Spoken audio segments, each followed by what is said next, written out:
bonsoir, c'est encore moi. Quelques nouvelles des progrès du communisme. Parce que le communisme ne s'arrête jamais. Telle la tumeur, il s'insinue, il se répand, il se diffuse sournoisement pour te pomper la vie et la dilapider en pure perte, sans jamais freiner sa course vers le néant. Le communisme, c'est cette force invincible de destruction et d'abandonnement de tout espoir. Et donc, il est motivé, le bougre, parce qu'il y en a des trucs à bouffer. Il est vorace, il est insatiable.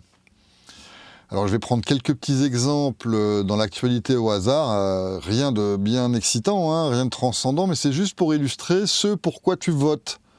Parce que tu votes pour le communisme, on va voir ce que ça fait. Alors tu vas me dire, mais non, mais moi j'ai pas voté pour ça. Mais si, tu as voté pour ça. Enfin, on te l'a déjà dit, ça en plus.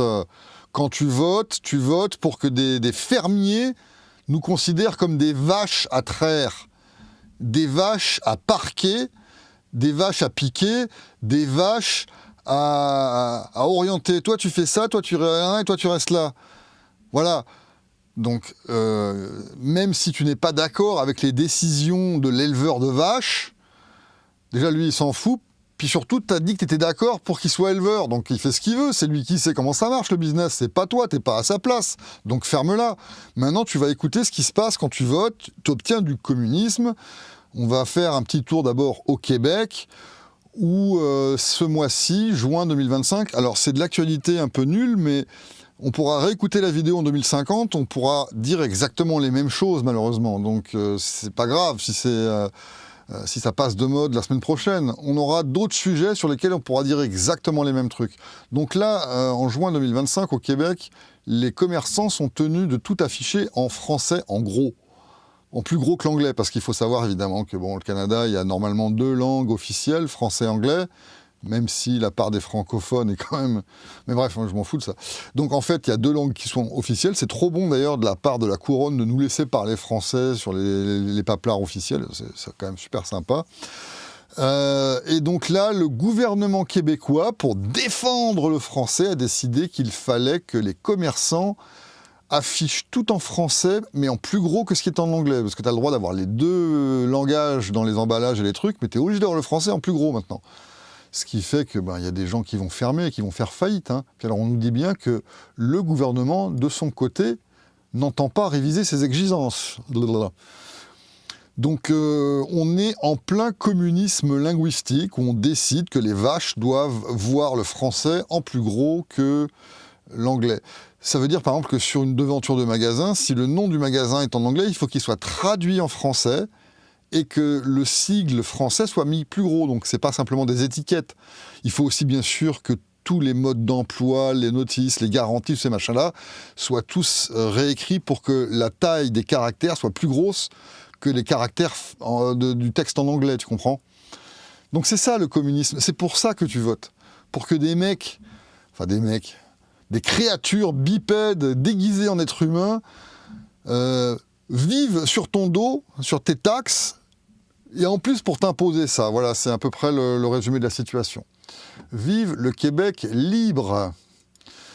Alors, pour revenir de plein pied dans le communisme de base, qui n'est plus simplement linguistique, là c'est le communisme du pognon, c'est le niveau 0 du communisme, où on répartit le pognon. Donc le mois prochain, les gens vont recevoir leur subvention pour la rentrée, pour acheter des crayons et des cahiers aux enfants pour aller à l'école. Voilà.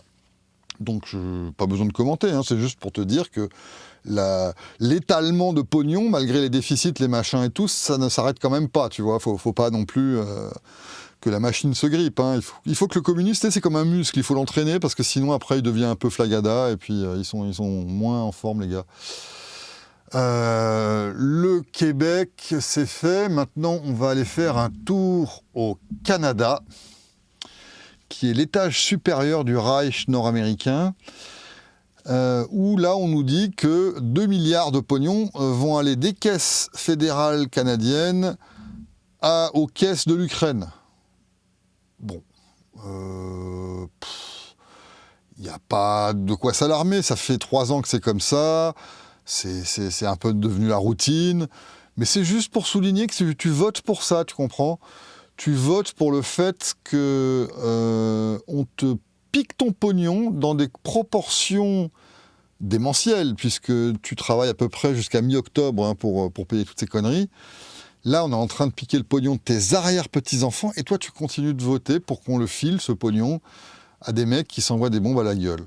Bon, très bien. Tiens, j'ai oublié ce petit fait divers qui était rigolo aussi. Donc ça, c'est du communisme.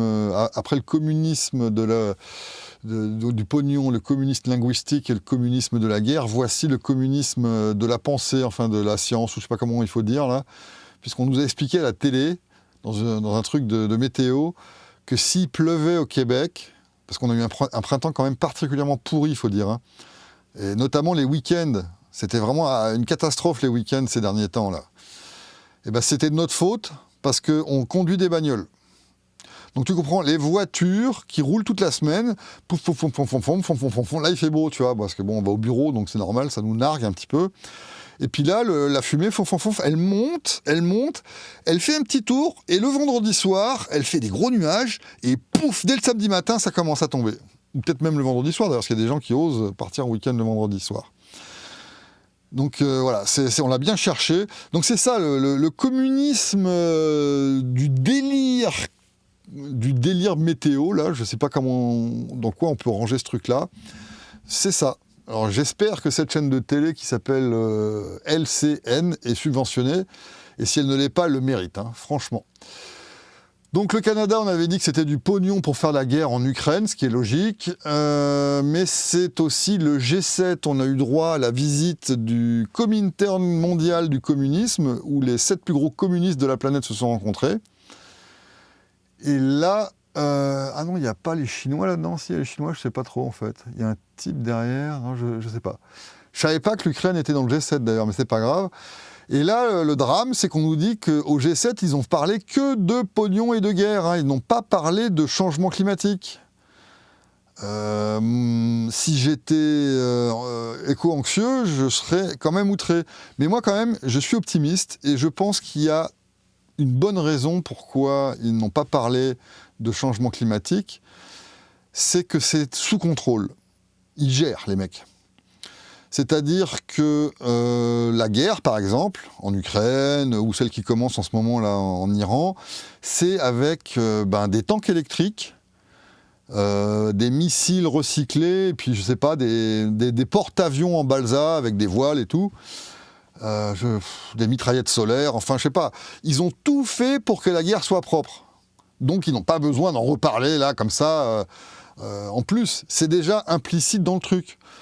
D'ailleurs, la preuve que je pense que je tiens quelque chose de correct, c'est qu'au Canada, on a un ministère du changement climatique, ce qui fait que ça prouve bien que c'est sous contrôle et que c'est géré. Regarde, c'est plus le ministère de l'Environnement, c'est plus Environnement Canada, c'est le ministère qui s'appelle Environnement et Changement Climatique Canada. Ça m'inspire une chanson.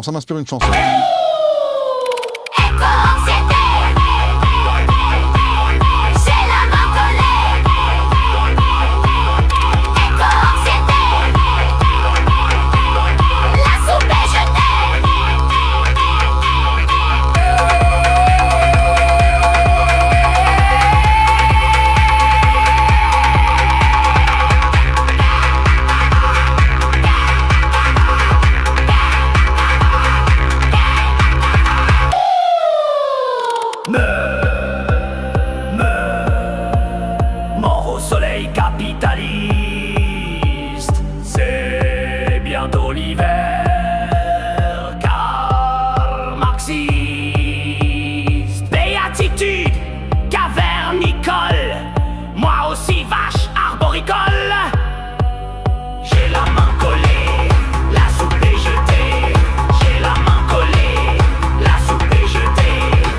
la main collée,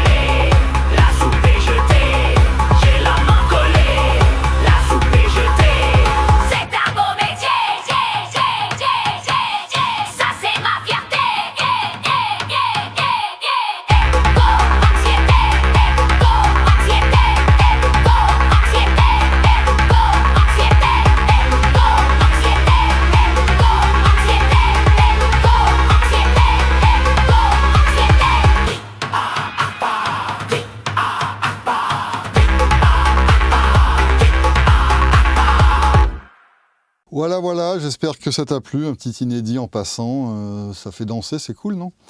On va passer maintenant aux choses sérieuses, hein. Un petit tour en France, le communisme français, où en est-on? Il y a des lois pour le droit d'utiliser les eaux de pluie. C'est le communisme du ciel, tu comprends? On a eu le communisme du pognon déjà, celui de la guerre, celui de je sais plus quoi, et je sais plus quoi d'autre, et maintenant on a celui de la pluie. On est content. D'ailleurs, ça va bien avec l'autre nouvelle, qui est que le ministre de la Santé en France veut interdire les écrans pour les enfants jusqu'à 3 ans, y compris à la maison. Ça, c'est le communisme de la viande. Le communisme de la viande à température ambiante. Tu ne peux pas faire ce que tu veux avec ta viande, hein, et ni avec tes écrans d'ailleurs. C'est bien parce que ça distille bien le fait qu'on est des vaches, d'accord?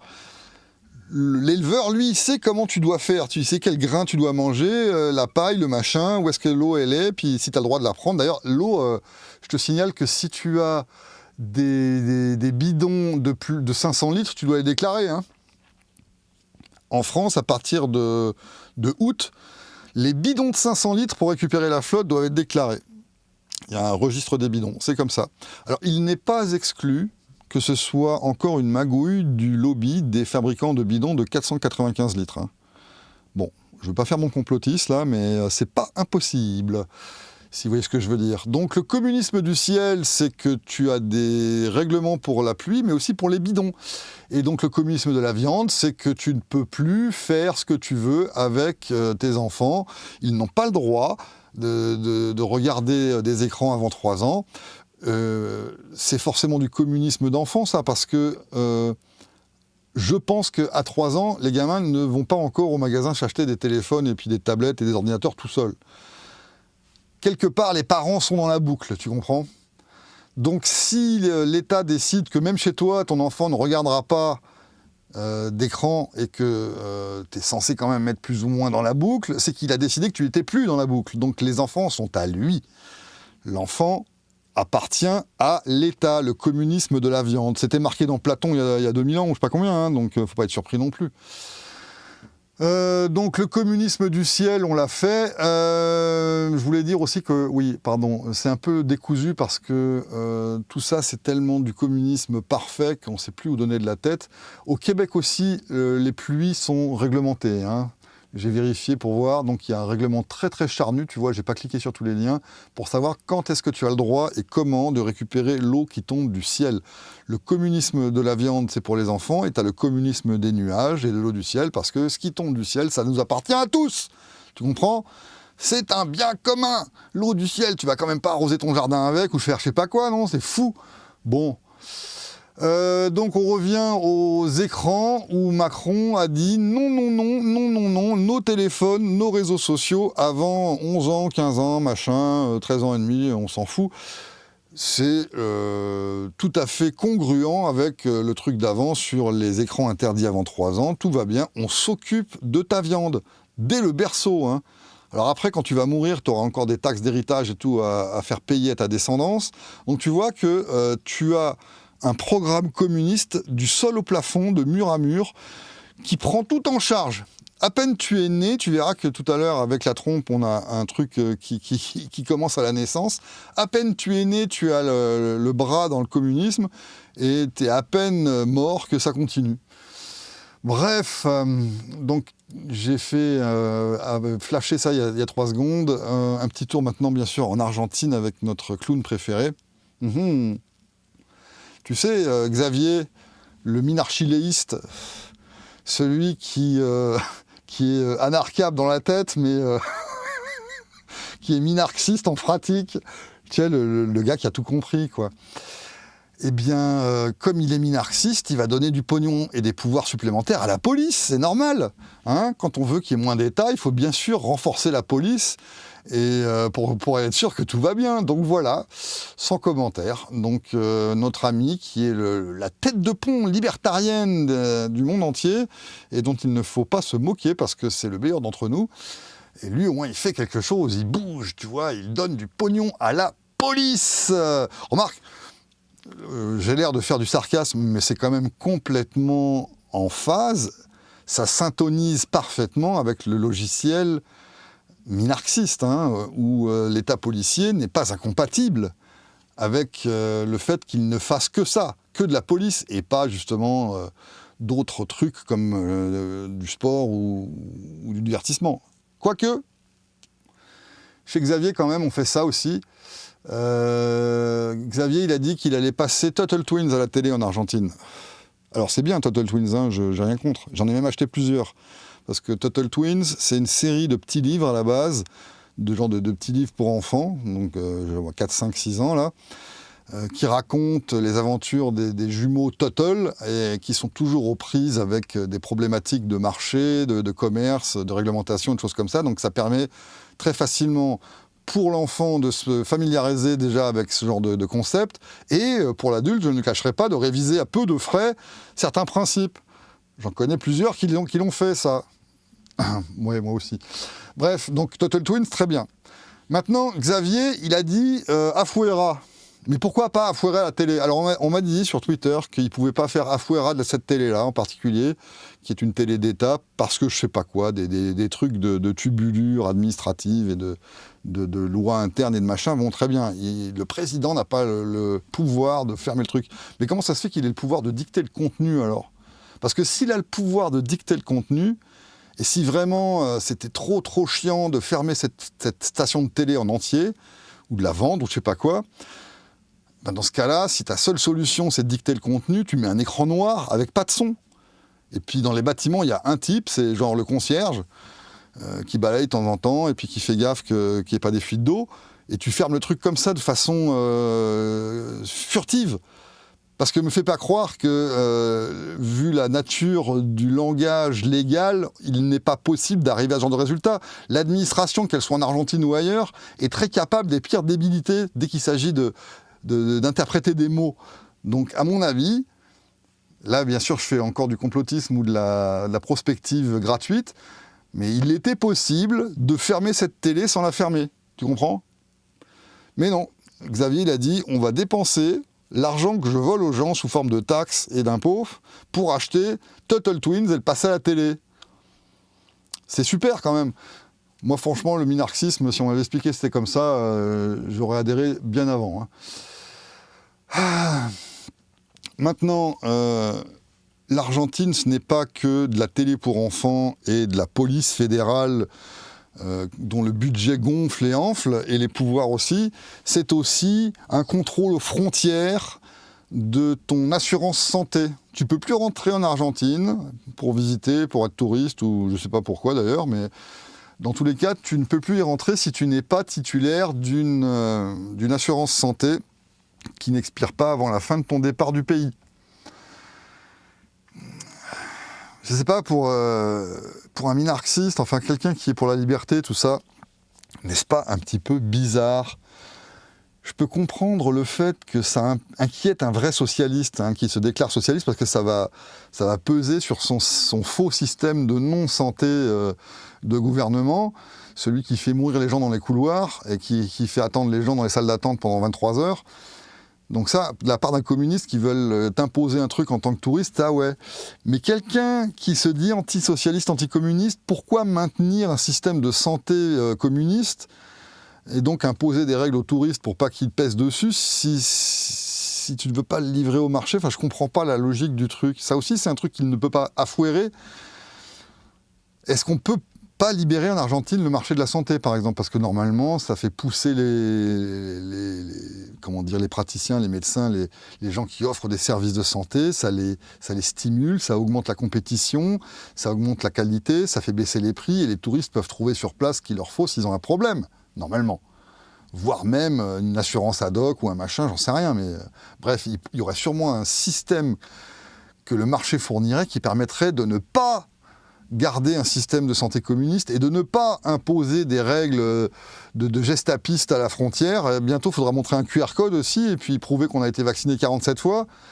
Bref, Xavier, je suis impatient que les petits amis fassent le résumé et la synthèse de tes 18 premiers mois de règne, parce que Chaque jour, il y a une nouvelle fabuleuse qui sort de ta bouche et de ton pays.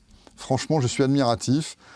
Tu es le libertarien, le moins libertarien que j'ai jamais vu. Ah, Xavier. Donc ouais, il faudrait vraiment organiser cette vidéo-là, hein, entre Arthur, Florent, Maher, même il faudrait inviter Oscar Grau et puis le faire traduire en direct par une AI ou quelque chose, parce que j'aimerais vraiment entendre cette synthèse milléiste de 18 mois. Fantastique. Alors maintenant, bien sûr, on va finir avec notre ami la trompe. On ne peut pas ne pas parler de la trompe. Je ne vais pas faire la liste de toutes les débilités communistes, hein, de la trompe. On a eu ça, depuis 6 mois maintenant à peu près. Hein. Ça fait 6 mois qu'il est là, la trompe. Il y a eu les droits de douane, il y a eu l'explosion des budgets, il y a eu tout ce que tu veux, il y a eu l'impression monétaire.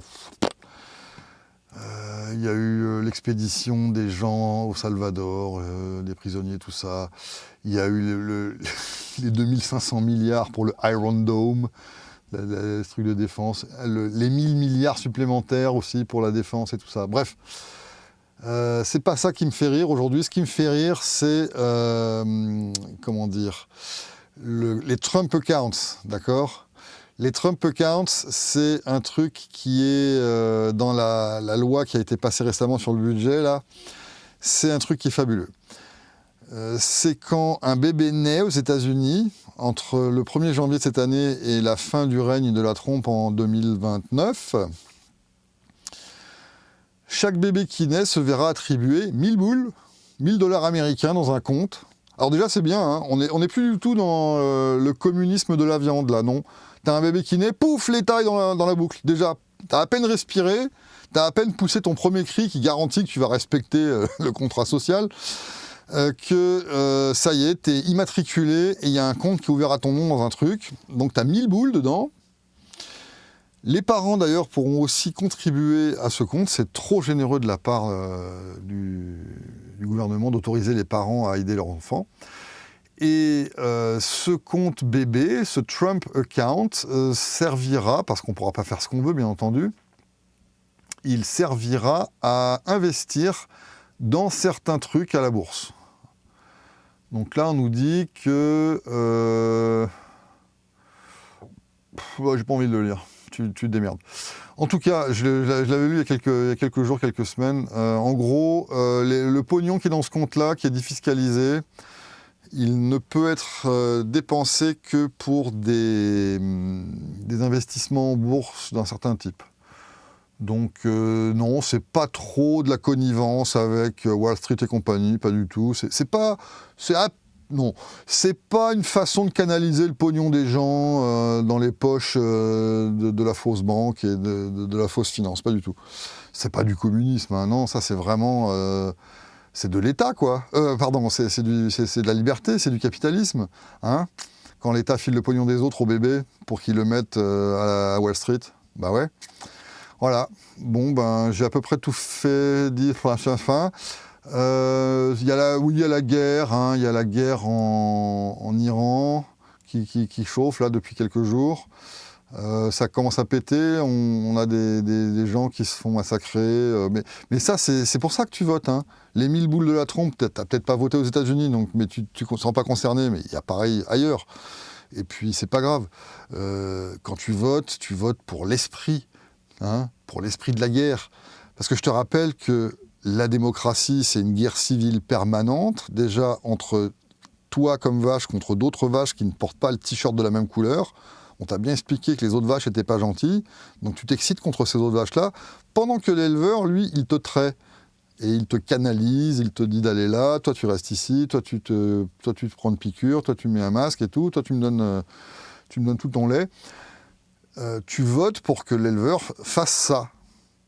Et donc la guerre, ça fait partie...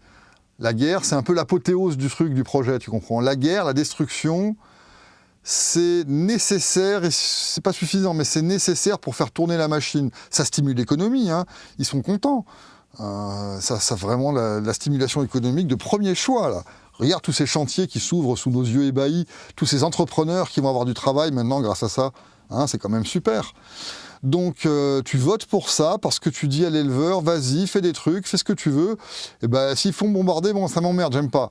Mais je t'avais dit de faire ce que tu veux, donc t'as bien fait, hein, t'as bien fait de stimuler un peu tout ça avec des bombes. Il faut bien aspirer le surplus de production de lait.